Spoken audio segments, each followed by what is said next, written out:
I wasn't insulting him. I need everyone to understand that first before we get into what happened. I wasn't being mean or cruel or trying to hurt him. I was being honest. Brutally honest, maybe, but honest. And honesty is supposed to be valued in relationships. Honesty is supposed to be the foundation of communication. Honesty is what everyone says they want until they actually get it, and then suddenly you're the villain for not sugarcoating reality. Emotional intelligence matters in relationships. It's one of the most important factors in whether a relationship succeeds or fails. More important than physical attraction. More important than shared interests. More important than financial compatibility. If you can't understand emotions, your own and your partner's, you can't maintain a healthy relationship. That's just facts. That's what every relationship expert says. That's what all the research shows. He shuts down. That's his pattern. That's what he does whenever we have a conflict or disagreement or difficult conversation. He just shuts down completely, stops talking, stops engaging, goes quiet and withdrawn and distant, like he's closed a door in his mind and locked me out, like he's decided not to participate anymore, like he thinks silence is a valid response to relationship issues. He avoids conflict, actively avoids it. If I try to bring up something that's bothering me, he'll change the subject. If I try to have a serious conversation about our relationship, he'll suddenly remember something he needs to do. If I express frustration or hurt or anger, he'll just nod and say, okay, without actually addressing anything. He treats conflict like something to be avoided, rather than something to be resolved. He doesn't communicate.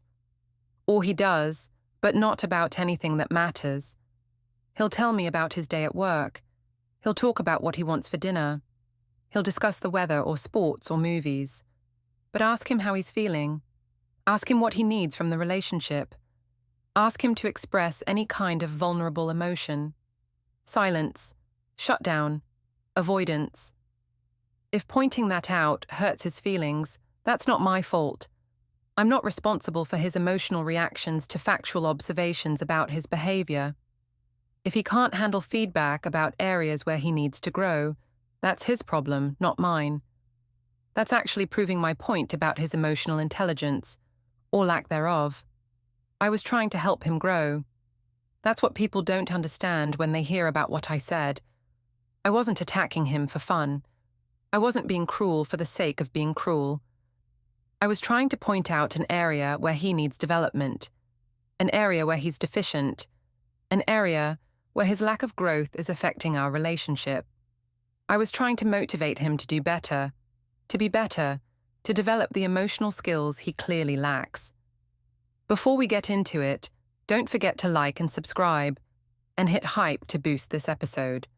Drop a comment below with your city or country. I'm always curious where viewers are joining from. I frame myself as mature when I tell this story, as evolved, as self-aware, as someone who's done the work. I've been to therapy. I've read the books. I follow therapists on social media. I know the terminology. I understand concepts like emotional regulation and secure attachment and effective communication.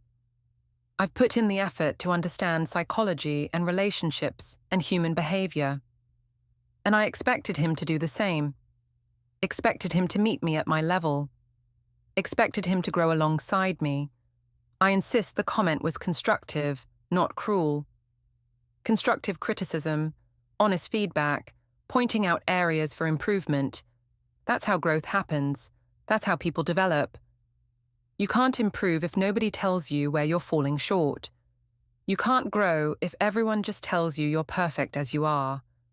Real love means being honest about flaws so your partner can address them. Only when I'm pressed do I add, almost as an afterthought, almost defensively. I didn't expect him to take it personally. I thought we were both mature enough to handle honest feedback. I thought he could separate critique of his behavior from critique of his person. I didn't think one comment would derail everything.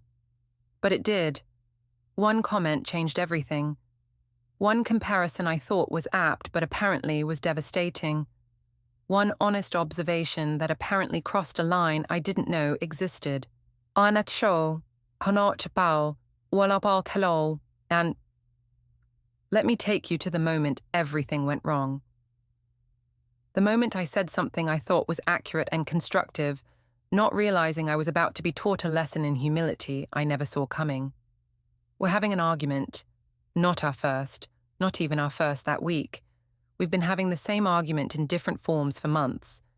The argument about him not sharing his feelings, about him not opening up, about him not being emotionally present in the way I need him to be. I'm frustrated, really frustrated, because we've had this conversation so many times and nothing changes. I explain what I need. I tell him how his emotional unavailability affects me. I use all the right words and all the therapeutic language, and he just sits there, quiet, nodding occasionally, not fighting back, not defending himself, not engaging meaningfully at all. And that silence, that maddening silence where he's just absorbing my words without responding, without reacting, without showing any emotion at all, pushes me over the edge. I laugh. Not because anything is funny, but because the absurdity of trying to have an emotional conversation with someone who shows no emotion is overwhelming.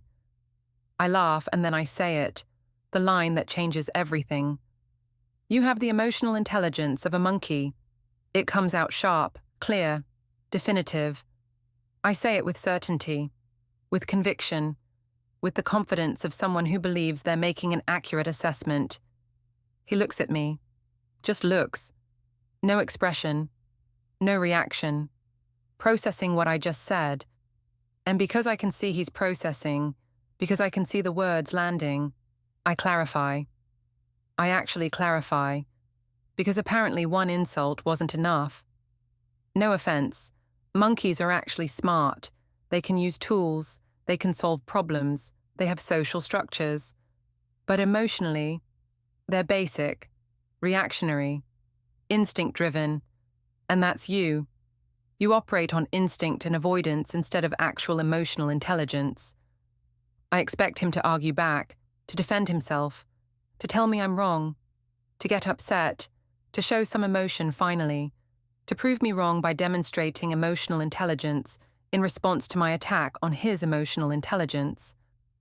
The irony isn't lost on me now, but it was completely invisible to me then. Instead, he goes quiet. Too quiet, even quieter than his usual quiet, a different kind of quiet. Not the shutdown quiet I'm used to. Something else, something more thoughtful, something that should have warned me. And he says, very calmly, very carefully, with something in his voice I can't quite identify. Interesting. Just that one word. Just interesting. Nothing else. No defense. No argument, no emotion, just acknowledgement that I said something and he found it interesting. That's it, I snap. That's your response? I just told you that you have the emotional intelligence of a monkey, and your response is interesting. Do you see what I mean? This is exactly what I'm talking about. He nods slowly. I hear you. I understand what you're saying. Can we continue this conversation later? I need to think about what you said. And he walks away, just walks away. Leaves me standing there mid-argument, doesn't fight, doesn't defend, just removes himself from the situation, which, I tell myself, proves my point, proves he can't handle emotional conversations, proves he shuts down instead of engaging, proves I was right about him. I have no idea that he's not shutting down. He's planning, observing, preparing to teach me something I desperately need to learn, but don't know I need to learn.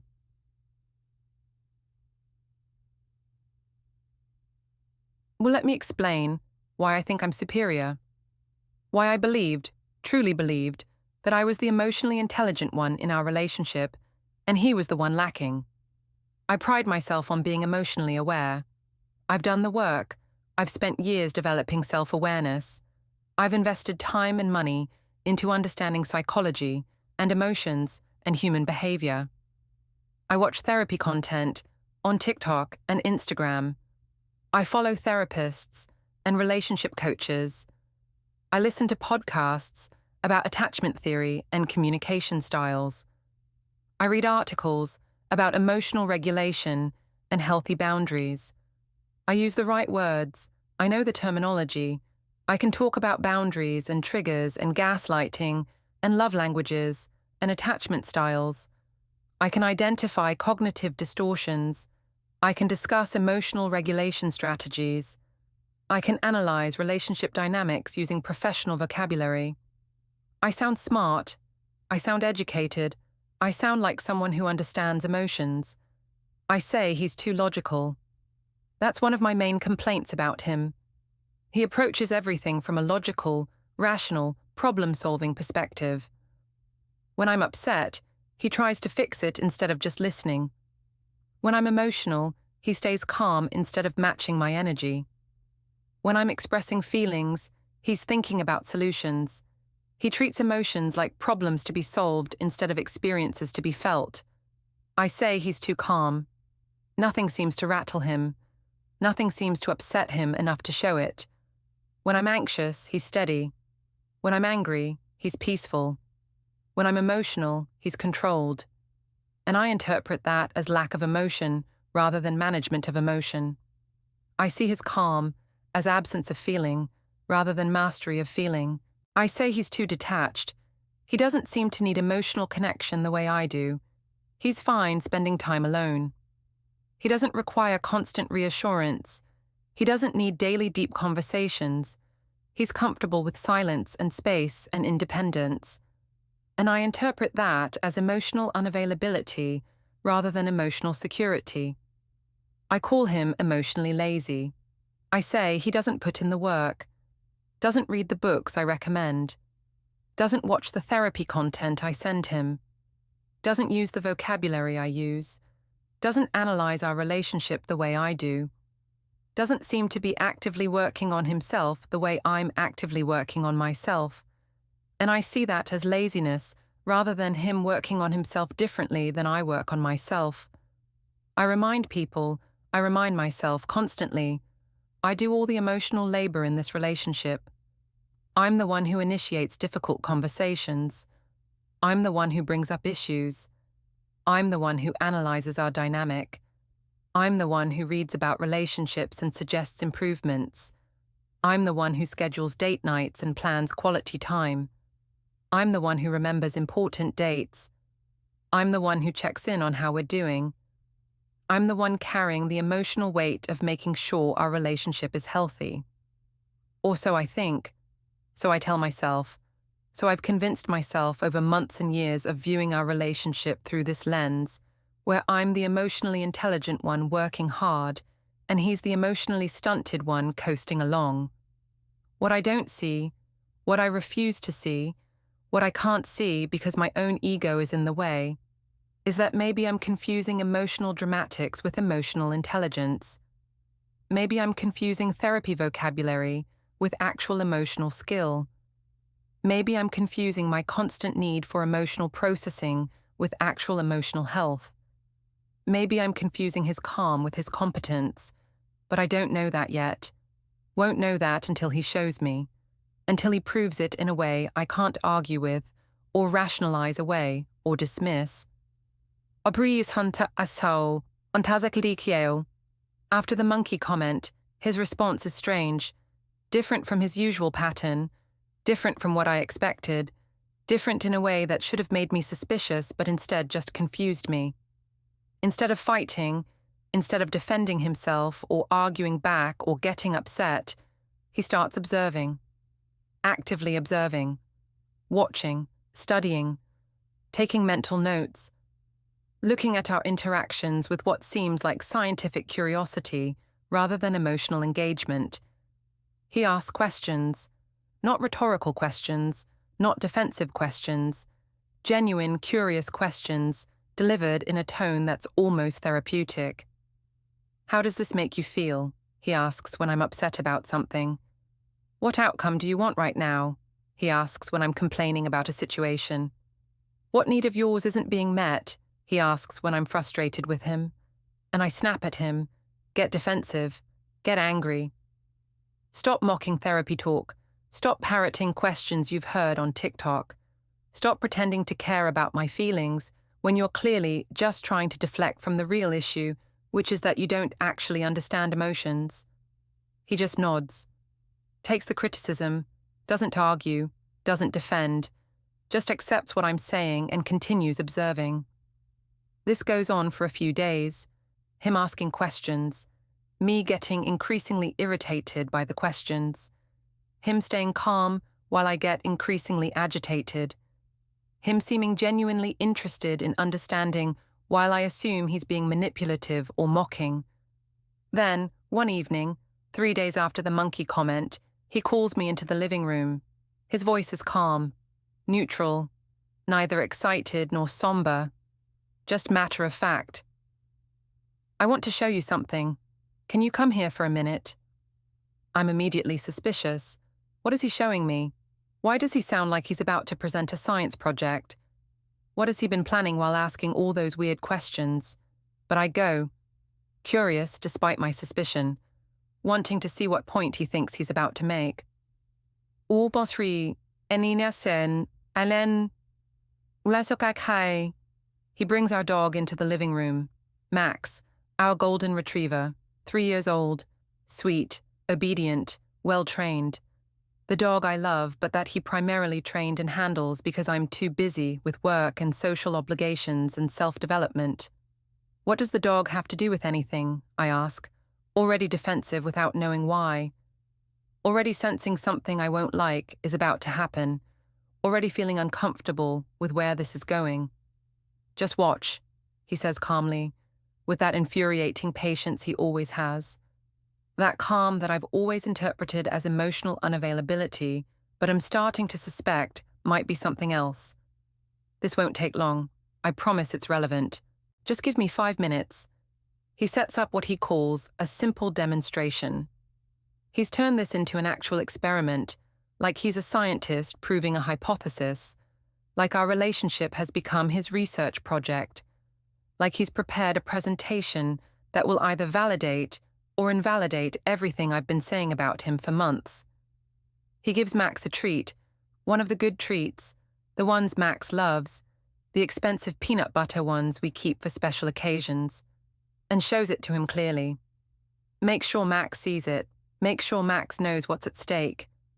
Max's eyes light up immediately. Tail starts wagging hard. Classic excited dog response. That eager, anticipatory energy that dogs get when they want something badly. Then he tells Max to sit and stay, uses clear, firm commands. Not harsh, not loud, just authoritative in that way that dogs respond to.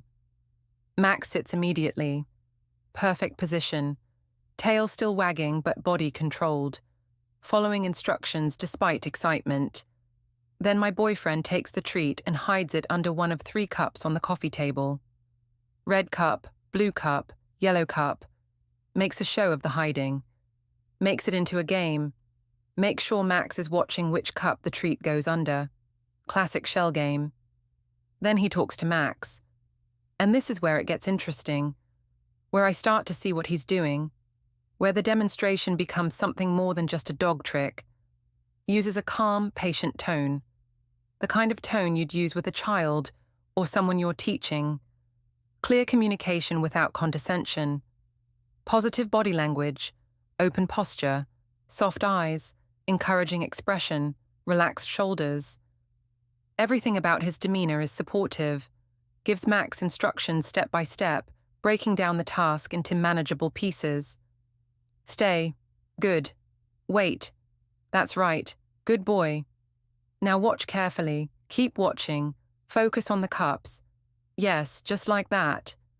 Max follows every instruction. Sits perfectly still despite obviously wanting that treat desperately. Every muscle in his body is tense with desire, but he doesn't move. Waits patiently, even though waiting must be torture. Watches the cups intently, tracking every movement. Responds to each cue my boyfriend gives. Controls his excitement, tail wagging slows when my boyfriend says, calm. Regulates his impulse to jump up and find the treat immediately. demonstrates patience and discipline, and focus that I'm realizing I rarely demonstrate. When Max gets a little excited, when his tail starts wagging too hard, and he shifts his weight like he might stand up, like he might break his stay position because the treat is right there, and he wants it so badly, my boyfriend doesn't yell, doesn't get frustrated, doesn't punish the impulse, doesn't scold, just calmly redirects, uses gentle correction, a soft and stay, reminds Max of the goal with, we're almost done, just a little longer, offers reassurance with, you're doing great, I know it's hard, but you can do this. Max calms down immediately, refocuses on the task, settles back into position, waits. His whole body is vibrating with controlled energy, but he's managing it. He's regulating. He's demonstrating impulse control that I'm starting to realize I lack. The entire time, my boyfriend is modeling perfect emotional intelligence. Staying calm under pressure, because Max's excitement is pressure, is temptation to react emotionally. Communicating clearly without ambiguity. Redirecting gently when behavior starts to drift. Praising progress. Good weight, excellent focus, yes, just like that. Managing his own emotions to help Max manage his. Being the regulated presence that allows Max to regulate. Then my boyfriend gives the signal. Okay, find it, go ahead. Max moves immediately. Goes straight to the right cup.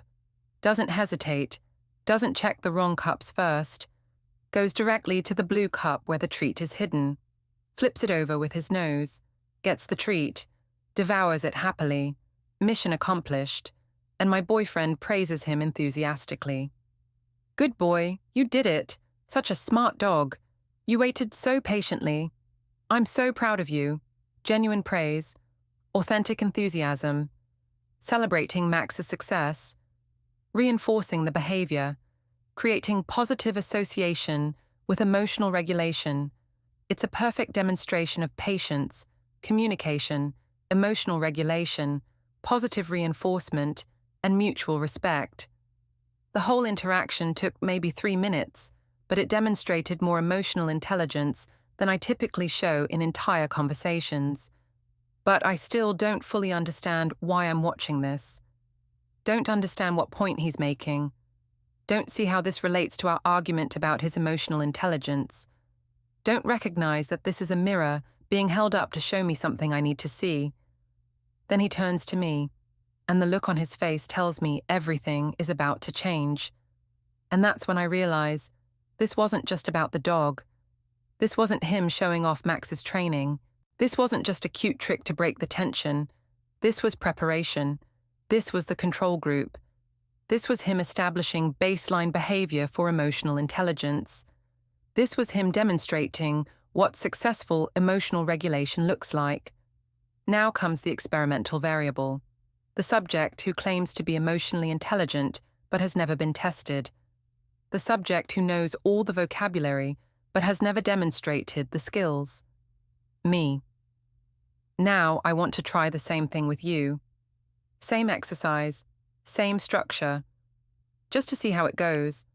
Are you willing to participate?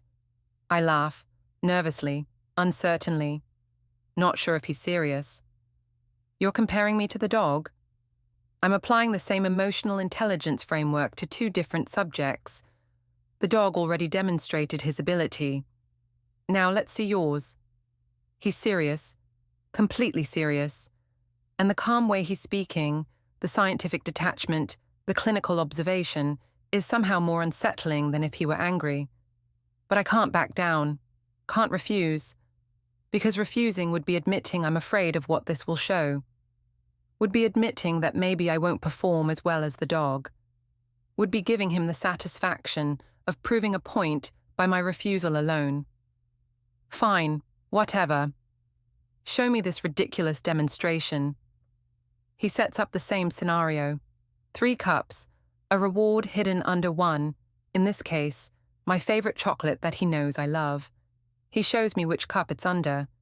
Then he shuffles them while I watch. Now wait, I'm going to ask you some questions and give you some instructions. Stay calm, listen carefully. focus on the goal. But I can't. I can't stay calm. Can't just sit there being treated like a dog in a training exercise. Can't handle him using therapeutic tone and patient body language on me like I'm an animal that needs management. I interrupt immediately. This is ridiculous. I'm not a dog. I don't need you to use your dog training voice on me. He remains calm. I'm using the same communication style I used with Max. Clear, patient, focused on the goal. Is there something about that style that bothers you? Yes, you're treating me like I'm stupid, like I need basic instructions, like I can't understand complex concepts. The instructions aren't complex. I'm just asking you to wait, listen, and focus. The same things I asked Max. He was able to do it. Are you saying you can't? I'm saying I don't need to. I already know where the chocolate is. This whole exercise is pointless. Max knew where the treat was too. But the exercise isn't about finding it. It's about emotional regulation during the process. About staying calm when you want something. About listening to instructions. About responding to feedback. About controlling impulses. I stand up, getting defensive, getting angry, feeling exposed in a way I don't understand and don't like. I'm not doing this. This is manipulation. This is you trying to humiliate me by comparing me to an animal. This is revenge for the monkey comment. This isn't about emotional intelligence. This is about your ego. He doesn't stand, doesn't raise his voice, just sits there calmly watching me prove every single point he's about to make. I haven't compared you to anything. I simply applied the same framework to both scenarios. You're the one interpreting this as comparison. You're the one feeling humiliated. Why do you think that is? The question hangs in the air. I don't have an answer that doesn't incriminate me.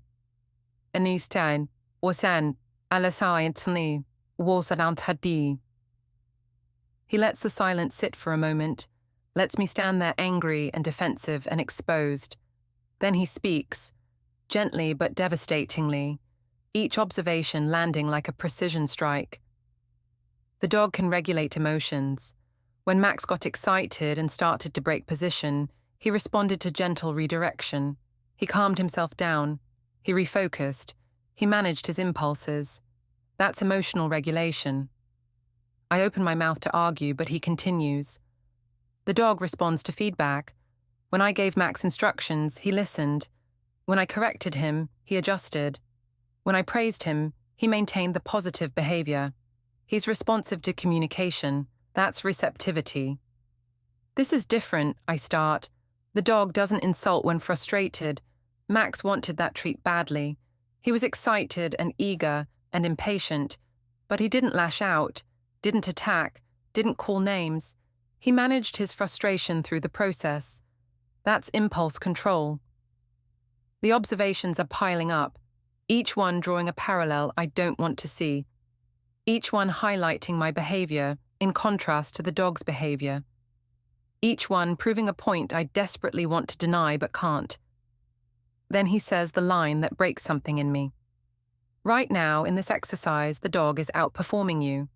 He says it so calmly, so matter-of-factly, not with anger or vindictiveness or satisfaction, just stating an observable truth based on the demonstration we both just witnessed.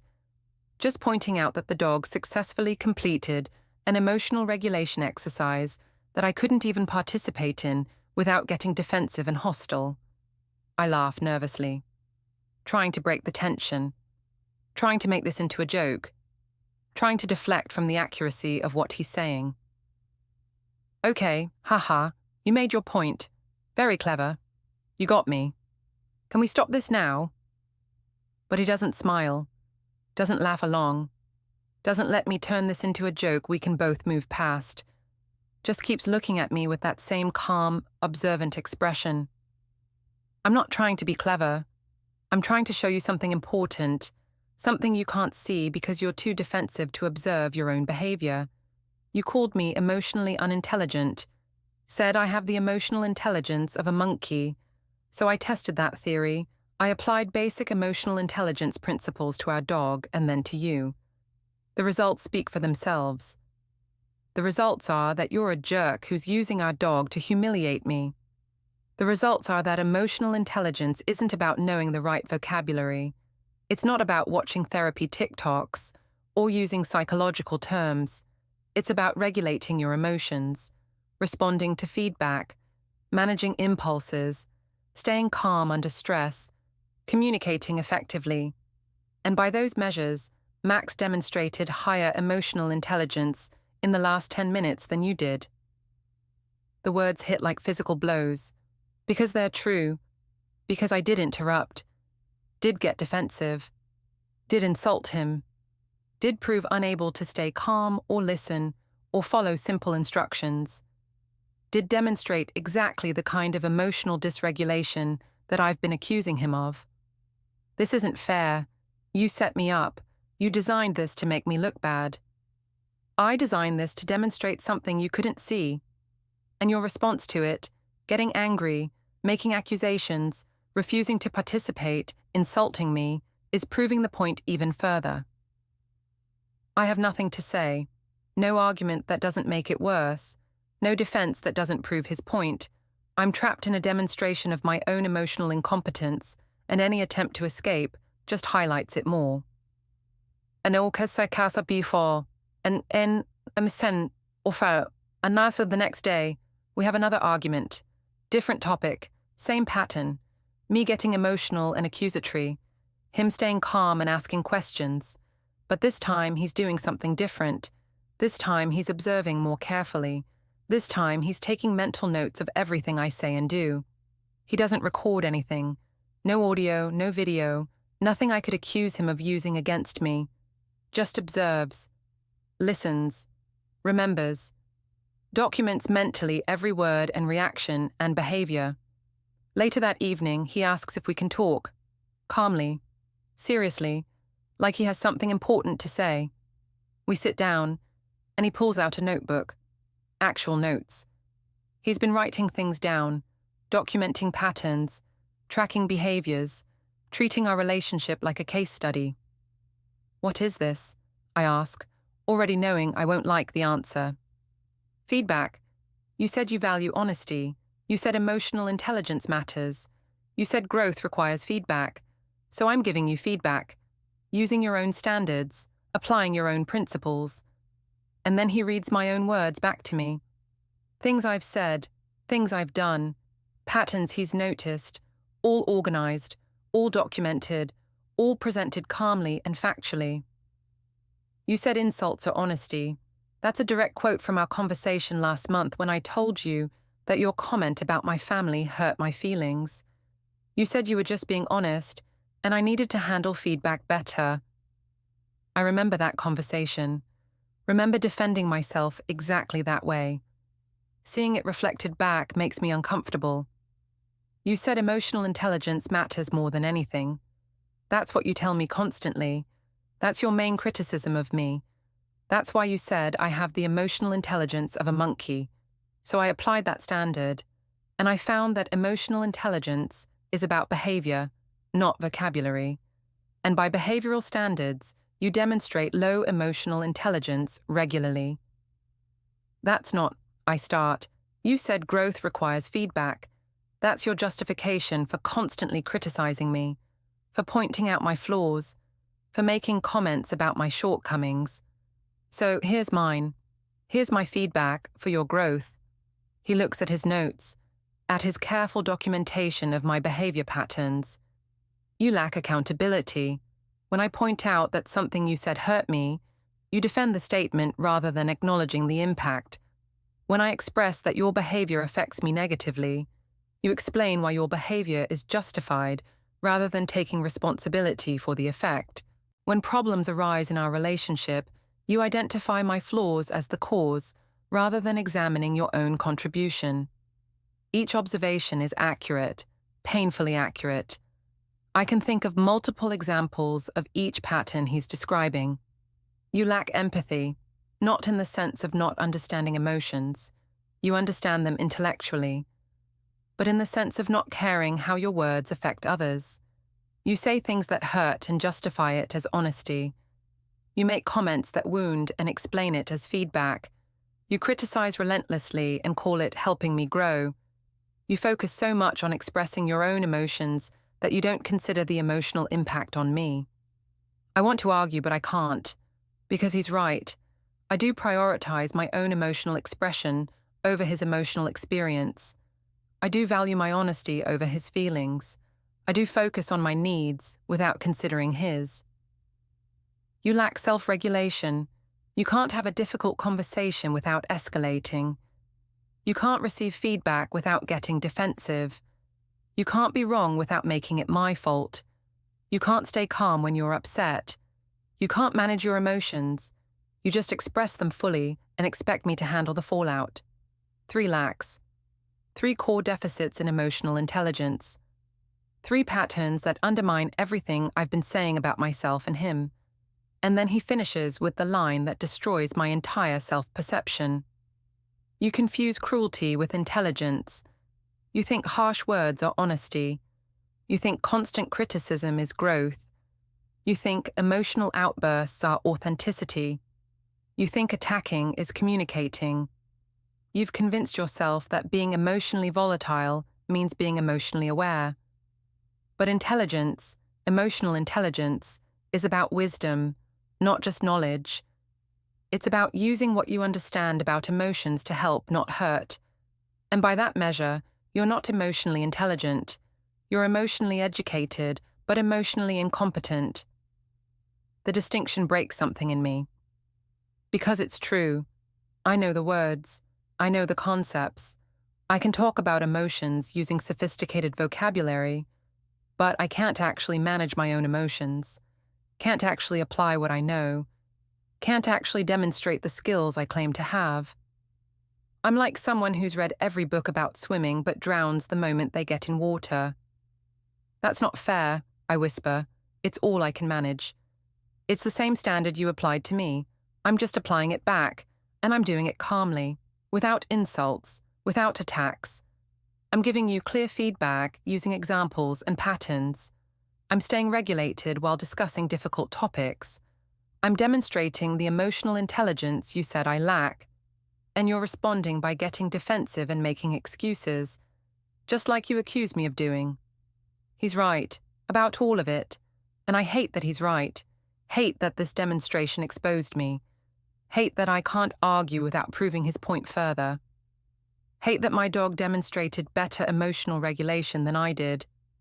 Hate that the person I called emotionally unintelligent just gave me the most emotionally intelligent feedback I've ever received.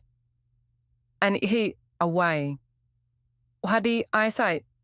I narrate this now, weeks later, after everything changed between us, and I'm still bitter, still defensive, still struggling to accept what he showed me. I was trying to help him. That's what I tell myself. That's how I justified the monkey comment.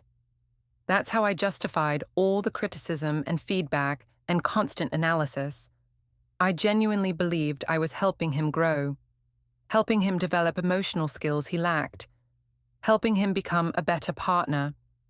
I didn't think he'd turn it on me, didn't think he'd document my behavior, didn't think he'd apply my own standards back to me, didn't think he'd prove that I'm the one lacking emotional intelligence, didn't think he'd use our dog to demonstrate that I can't regulate emotions as well as an animal can. I didn't expect to feel exposed, vulnerable, wrong. Like everything I thought I knew about myself and him and our relationship was backwards. Like I've been the problem while thinking I was the solution. Like my emotional education made me arrogant rather than skillful. Now he listens less, engages less, and somehow, devastatingly, trusts the dog's emotional reactions more than mine. When I'm upset about something, he observes calmly instead of jumping to comfort me. Like he's learned that my emotional displays aren't always authentic distress. Like he's learned to wait and assess rather than automatically validate. When I give him feedback about his behavior, he asks clarifying questions instead of immediately accepting my interpretation. Like he's learned that my analysis isn't always accurate. Like he's learned that emotional education doesn't equal emotional accuracy. When I start to escalate in an argument, he removes himself instead of trying to calm me down. Like he's learned that my dysregulation isn't his responsibility to manage. Like he's learned that he can't regulate me when I can't regulate myself. And with Max, with our dog, he's patient and connected, and attuned in ways he's stopped being with me. Because Max responds to his calm guidance. Max regulates with his help. Max doesn't insult him when frustrated or defensive when corrected, or escalate when redirected. I called him a monkey, said he had the emotional intelligence of a primate, said it with confidence and conviction and the certainty of someone who'd done the work and knew what emotional intelligence looked like. Turns out I was the one throwing tantrums. I was the one operating on instinct rather than wisdom.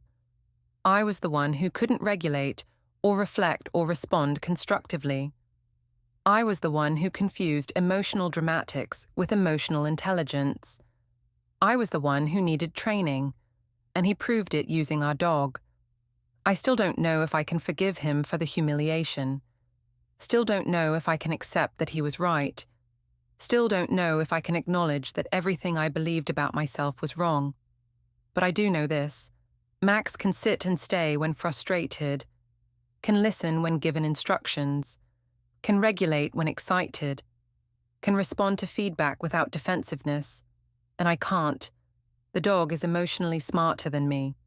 And my boyfriend proved it.